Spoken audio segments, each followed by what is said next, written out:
اب یہ بھی میں آپ کو بتا دوں کہ کس کے ساتھ کیسی آزمائش ہوتی ہے، کس کے ساتھ کیسا امتحان ہوتا ہے۔ آپ کو سردی بخار دے کر کے آزمایا جاتا ہے، کسی اور کو کچھ اور بیماریاں دے کر، یا کسی اور کو کسی اور مصیبت کے ذریعے سے، لیکن یہ آزمائش کی جو کیٹیگری ہے وہ کیسے طے ہوتی ہے بتاؤں؟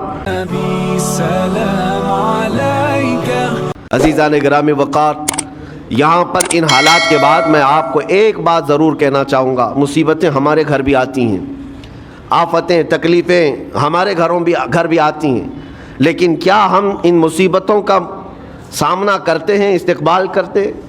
نبی اکرم صلی اللہ تعالیٰ علیہ وسلم نے تو ارشاد فرمایا، مومن کو جب مصیبت آتی ہے تو اس کے لیے وہ نعمت ہے، دو چیزوں میں سے ایک چیز ہوگی اس کے ساتھ۔ اگر بخار بھی آئے، میرے آقا فرماتے ہیں اگر بخار بھی آیا ہے تو دو باتوں میں سے ایک بات ہوگی اس کے ساتھ، یا تو رب تبارک و تعالیٰ اس کے گناہ معاف کرے گا یا تو اس کے درجے کو بلند کرے گا۔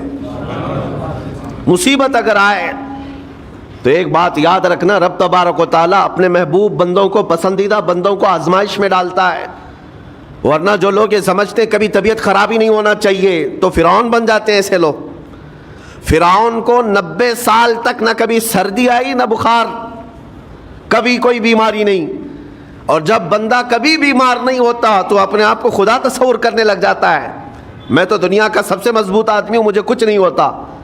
لیکن مصیبتیں دے کر کے رب تبارک و تعالیٰ تمہیں تمہاری حقیقت بھی بتاتا ہے، اور انسان کو انسان کی لمٹ میں رہنا سکھایا جاتا ہے۔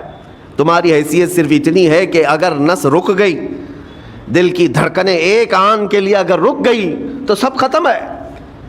اس لیے تمہیں رب تبارک و تعالیٰ کے حضور جانا ہی ہے، تو صبر بھی سیکھو اور شکر بھی سیکھو۔ آج مصیبتیں اور آفتیں آتی ہیں تو واویلا کرنے والوں کے لیے میرا میسج ہے، اللہ تبارک و تعالیٰ تمہاری ہر بات کو دیکھ رہا ہے۔ تمہارے چیخنے سے، چلانے سے، تمہاری شکایت کرنے سے گئے ہوئے آدمی کی جان واپس تو نہیں آنی ہے۔ تمہارا عزیز ترین بھائی مر گیا، تم جس سے سب سے زیادہ پیار کرتے تھے وہ بیٹا انتقال کر گیا، مجھے بتاؤ تم 10 لوگوں میں چیخو گے، چلاؤ گے، رب تعالیٰ کے حضور بری بری باتیں بھی کرو گے، تو کیا وہ گئی ہوئی جان واپس آ سکتی ہے؟ میرے عزیزو، یہ وہ حکومت نہیں ہے کہ تمہارا احتجاج کرنے پر قانون واپس لے لیا جائے۔ تمہارے سب مل کر کے پروٹیسٹ کرنے سے حکومتیں اپنے فیصلے واپس لے سکتی ہیں، لیکن وہ رب ذوالجلال شہنشاہ اعظم کا قانون ہے۔ وہاں نبیوں کی بھی جو روح لی گئی، وہاں پر اللہ تبارک و تعالیٰ نے اپنے محبوب نبیوں کی بھی روح کو قبض کرنے کا حکم دیا، تو کیا سب کے غم منانے سے وہ روحیں واپس کرنے کا فیصلہ کیا گیا ہے؟ نہیں میرے عزیزو، اس عالم میں، اس کائنات میں پھر کوئی ہمارے رونے چیخنے چلانے سے واپس نہیں آتا۔ ہاں، غم کرنا اپنی جگہ پر ہے، لیکن غم کا شرعی طریقہ کیا ہے؟ میرے آقا صلی اللہ تعالیٰ علیہ وسلم نے بھی غم فرمایا۔ آپ کے عزیز بیٹے سیدنا ابراہیم جب انتقال کر گئے، میرے آقا کی آنکھوں میں آنسو تھے۔ حضور پاک صلی اللہ تعالیٰ علیہ وسلم کی آنکھوں کے سامنے سیدہ خدیجۃ الکبریٰ کا انتقال ہوا، حضور غمگین تھے۔ لیکن غم کا مطلب کبھی یہ نہیں ہوتا کہ اللہ کی بارگاہ میں شکایت کریں، تو نے میرے ساتھ ایسا کیوں کیا؟ یعنی تم حکم دو گے، رب تبارک و تعالیٰ کو تم مشورہ دو گے کہ کس کے ساتھ کیا کرنا ہے۔ اس لیے ان مواقع پر ہم سب کی آزمائش ہے، ہمارا امتحان ہے۔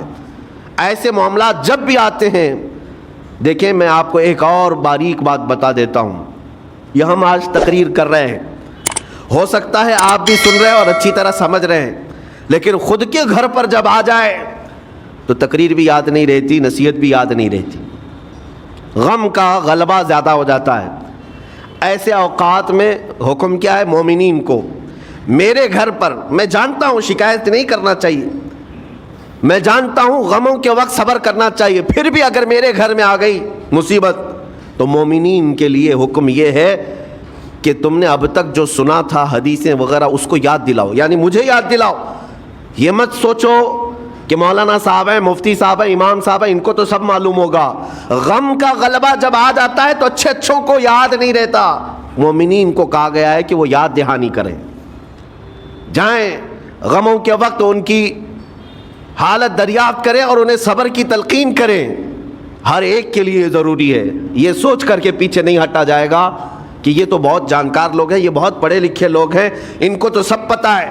نہیں، بلکہ حکم یہ ہے کہ جس کے ساتھ بھی مصیبت آئے، مومنین، دوسرے مومنین، اسے صبر کی تلقین کریں، اسے جا کر کے حوصلہ دیں اور اسے تسلی دیں.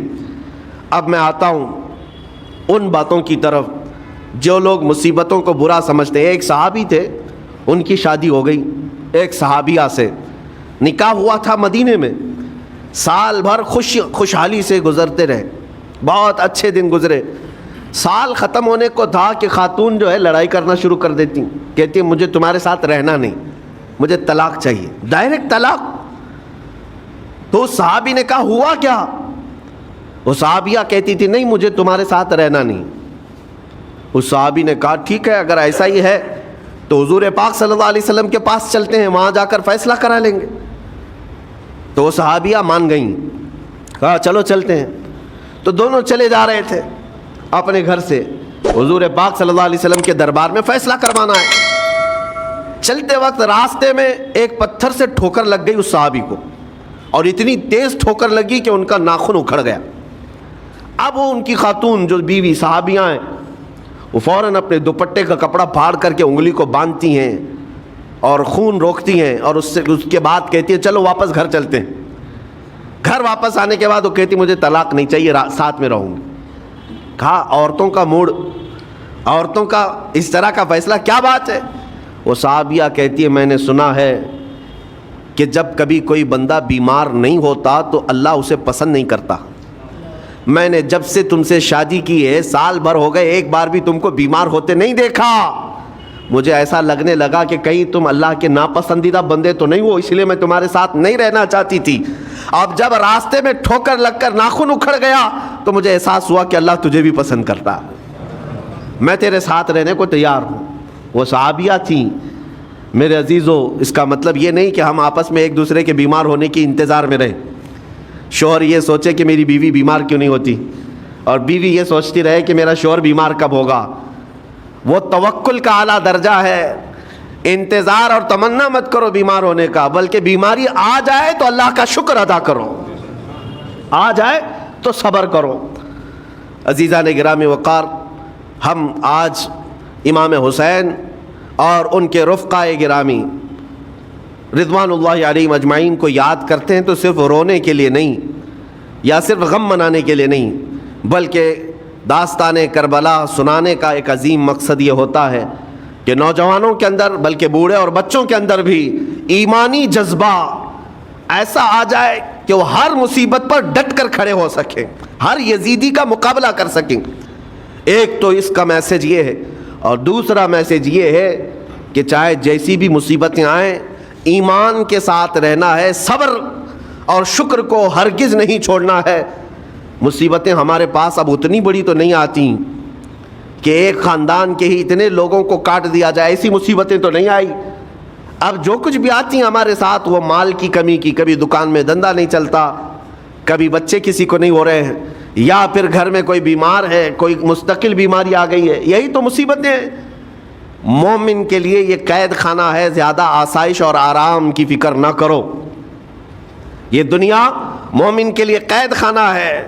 اسی لیے شاعر نے کیا خوب کہا، جب کسی کا انتقال ہوتا ہے، ایک سچے مومن کا انتقال ہوتا ہے تو لوگ کہتے فلاں مر گیا فلاں مر گیا.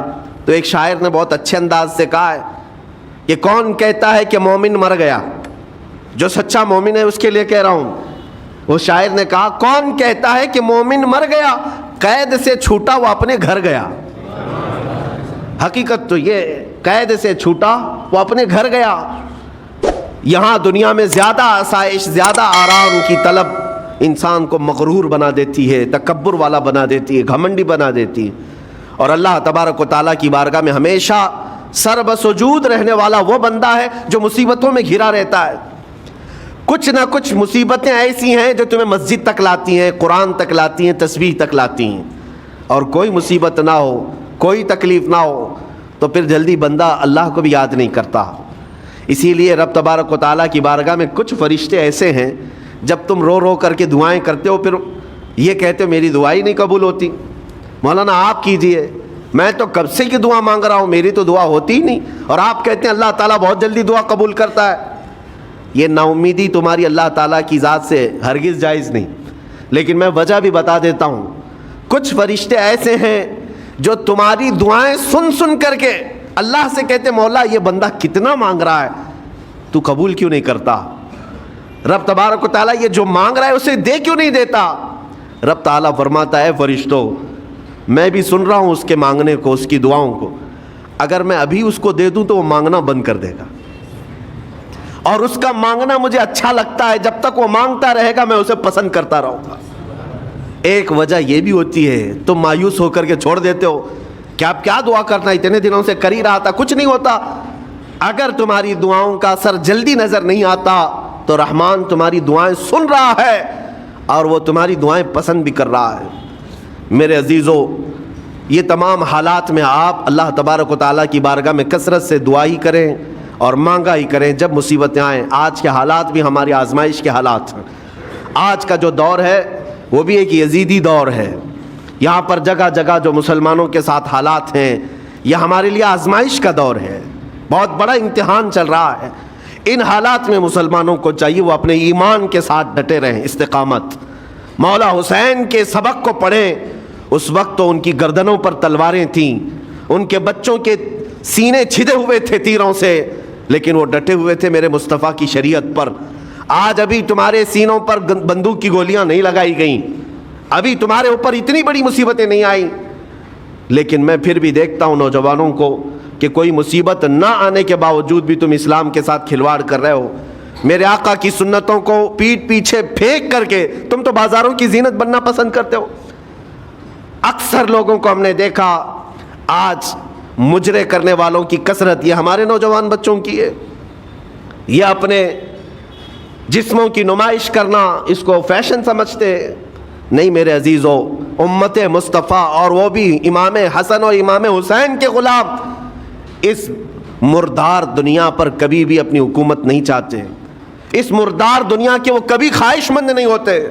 لیکن جن نوجوانوں کو آج ہم ان خواہشات کی پیروی کرتے ہوئے دیکھ رہے, افسوس ہوتا ہے, افسوس ہوتا ہے.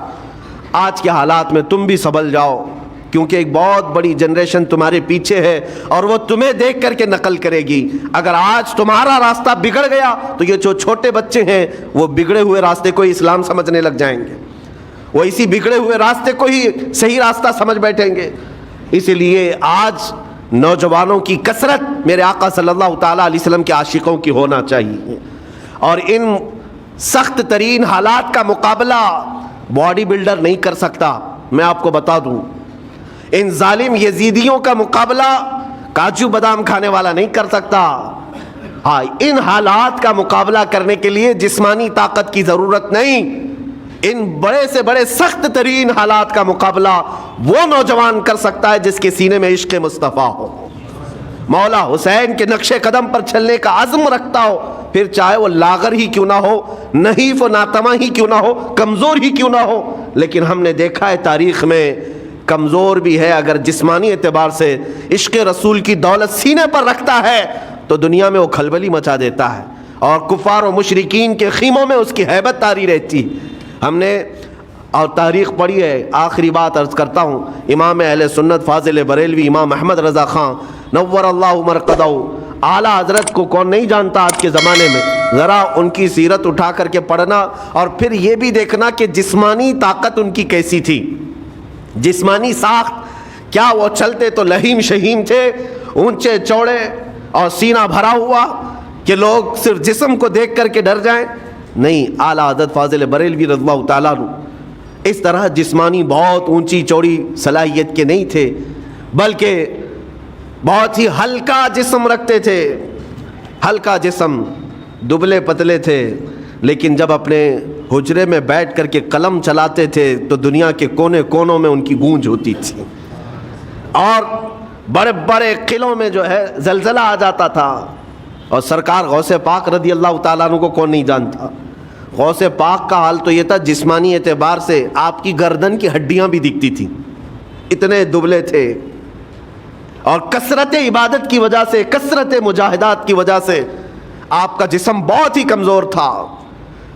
بلکہ ایک وقت کا واقعہ بھی ہے کہ آپ چلتے چلتے غش کھا کر گر گئے, چکر آ کر گر گئے. جسمانی اعتبار سے اکثر تو آپ پتے کھا کر کے رہے, کھانا بھی نہیں کھایا 40 سال تک.